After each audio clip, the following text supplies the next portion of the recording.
तो करीब 8 साढ़े 8 बजे की बात है रात के। मड़ गांव है, बड़ा प्यारा सा छोटा सा गांव है, भारतीय जनता पार्टी का हमेशा से स्नेह करने वाला गांव है। तो वहां के प्रधान के घर पे कार्यक्रम था, तो हम पहुंचे।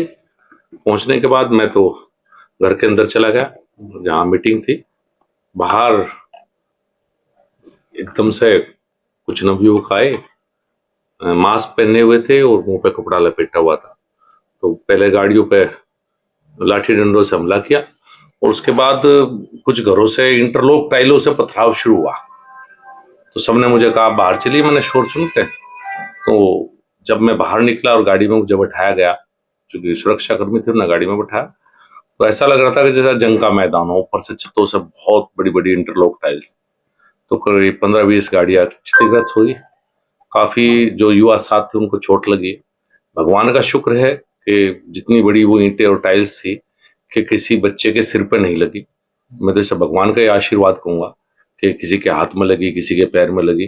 तो चोटें हैं लेकिन किसी की जान नहीं गई। जिस तरह से हमला था उसमें किसी की जान भी जा सकती थी, मेरी भी जा सकती थी या किसी और की जान जा सकती थी। तो ऐसा लगता है जैसे सुनियोजित पहले से ही, बिना किसी बात के, बिना किसी उसके, एक तरह से पहले से ही तय किया हो कि ये काम होना है। इस तरह की घटना थी। कौन लोग थे मंत्री जी, पता चला?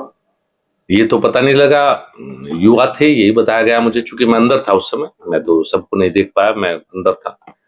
कुछ युवा थे। घरों की छत पे जो लोग थे वो तो दिखाई नहीं दिए क्योंकि रात का अंधेरा था और वहां पहले से बल्ब भी बंद कर दिए गए थे उस गली में, टोटली में। जैसे बाहर लाइटें, आजकल तो सब गाँव में लाइट है, तो पहले लाइटें बंद थी, तो छत पे भी शायद ये दिखाई नहीं दे पाए कि कौन थे। बाकी जो कुछ वीडियो आई हैं उन्हीं के द्वारा मैंने भी देखा है कि कुछ नवयुवक थे और इस तरह से पहले से सब कुछ प्री प्लान था। ऐसे लगता है कि आने वाले चुनाव में संजीव बालियान की जीत दिख रही है, इस वजह से इस तरह का मामला आ रहा सामने। देखिए, राजनीति तो है ही, कोई व्यक्तिगत तो है नहीं।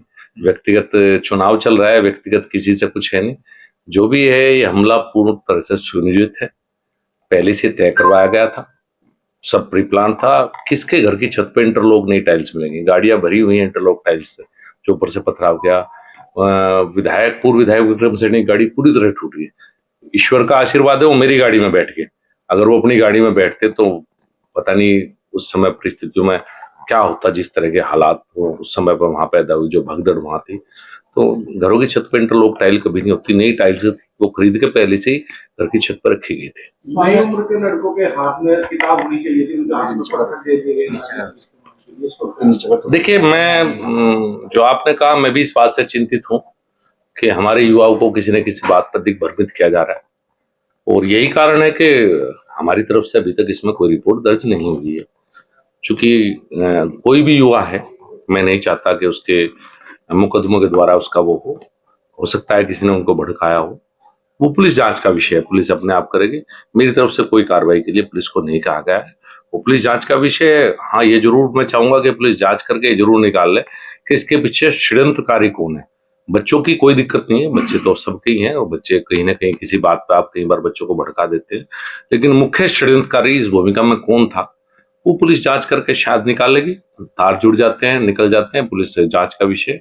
माननीय मुख्यमंत्री को मैंने सारी घटना से अवगत करा दिया है, तो कुछ इस तरह की जांच शायद हो कि भाई जिससे षड्यंत्रकारी का पता लग सके। किसी भी बच्चे के खिलाफ, किसी भी युवा के खिलाफ मैं व्यक्तिगत तौर पर कोई कार्रवाई नहीं चाहता, ना मेरी तरफ से तहरीर दी गई है। युवा के लिए क्या कहना चाहते हैं? मैं यही कहना चाहूंगा, बदलता हुआ उत्तर प्रदेश है। 10 साल से देश में योगी जी और 7.5 साल से प्रदेश में योगी जी ने जिस तरह की कानून व्यवस्था का वातावरण तैयार किया है, आज हमारे युवा पुलिस फौज की भर्ती की तैयारी करते हुए मिलते हैं। बहुत बदल गया माहौल मुजफ्फरनगर का। मैं यही अपील करना चाहूंगा अपने छोटे भाइयों से, युवा साथियों से, किसी के बहकावे में ना आए। कहीं से आपको कोई किसी भी बात के नाम पर भड़काता है, ना आए। मैं किसी बच्चे का करियर खराब नहीं करना चाहता। मैं नहीं चाहता कि मेरी वजह से अगर किसी से कोई गलती हुई है, कोई बात नहीं, मेरी तरफ से मेरे मन में कोई बात नहीं है। हाँ, मैं षड्यंत्रकारी से जरूर चाहता हूँ कि उनके चेहरे बेनकाब होकर जनता के बीच में आए, कि ऐसे माहौल में, इतने शांत जनपद में और योगी जी के राज में इस तरह की कानून व्यवस्था पर प्रश्न उठना, तो वो जरूर षड्यंत्रकारी सामने जरूर आए। मंत्री जी, सामने कप्तान से कभी बात हुई है कि कौन लोग क्या? देखिए, मैंने तो माननीय मुख्यमंत्री से कहा, उस समय कप्तान से भी मेरी बात हुई है और माननीय मुख्यमंत्री से भी कहा, और मैंने, पुलिस ने मुझे कहा था कार्रवाई के लिए, मैंने कहा मैं अपनी तरफ से कोई तहरीर नहीं देना चाहता, मैं तो इसी को बताया ना, इसी को भगवान का आशीर्वाद मानता हूँ कि किसी की जान नहीं गई। अगर जान जाती तो शायद मैं किसको चेहरा दिखा पाता। मान लिया विक्रम सैनी अपनी गाड़ी में होते तो क्या परिणाम होता, या मेरे ऊपर जिस तरह से हमला हुआ वहां तो ये किसी को पता ही नहीं था किसकी गाड़ी आए, किसके लिए इतना भारी पथराव, किसी एक के भी सिर में लग जाती। तो मैं तो इसे भगवान का आशीर्वाद मानूंगा, कुछ नहीं हुआ। और मेरी तरफ से मैं कोई कार्रवाई इसमें अपनी तरफ से नहीं चाहता। ठीक है, धन्यवाद।